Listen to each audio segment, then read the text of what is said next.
This man was driving when he looked at the birds flying in the sky. The next moment he crashed into the lorry in front of him. At that moment, the driver's curses were heard from the car in front of him. The man could only back up and leave some distance. The driver was furious when he saw his car had been hit. The man had to calm down and prepare to deal with it. The man then tried to pay for the damage, but the driver was even more furious. At that moment, a police car came not far away. The man knew that if he didn't solve the problem quickly, it would be very difficult for him to get away. At this time, the driver turned around and saw the police car and waved desperately to the police car. At this point, the man may have a plan in mind. Then the policeman observed the situation. He asked both men to show their IDs. While the police and the driver were talking, he quickly put something in his pocket. Then the man took out the car rental certificate. But that's when the police noticed something strange. Because yesterday in the city where the man rented the car, a killer killed a heavily protected billionaire and escaped. Then the police asked to see the boot of his car. Before opening it, the man checked the position of the driver of the van. The cop asked the man to step away. Then they went to check his luggage. At this point,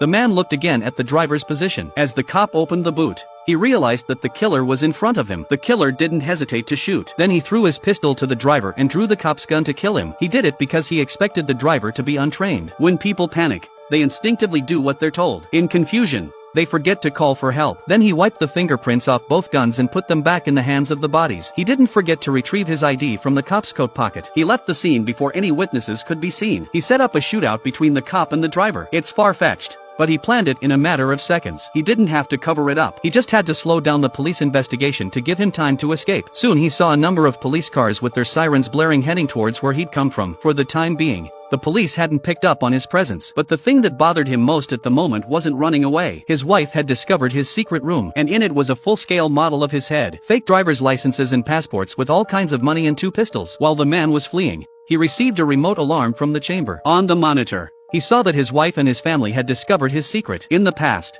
the wife thought her husband was just a businessman, but now they're likely to guess his true identity. That's the biggest rock hanging over the man's heart. At this point, his wife's family is still arguing about whether or not to call the police. At a loss, his wife's phone rang, so he took the phone to avoid the family. After answering the phone, the man asked his wife to meet him, but his wife did not seem to want to. However, after the man's persuasion, his wife still agreed. Only then did the man smile in satisfaction. After arriving at his destination, the man knew the police would soon find the car. He didn't have time to make a bomb or wipe off his fingerprints. He quickly removed the license plate number and sprayed the area he had touched with some kind of chemical spray. It didn't take long for the chemical to etch the spots. Before he left, he took someone else's car cover and put it over his own. That afternoon, the man put his wedding ring back on and waited for his wife to arrive. But he looks very nervous. Soon after, his wife arrives, but before he could speak, she slapped him. She told him to explain who he really was. Otherwise, she would leave immediately. But the man didn't want to lose his wife.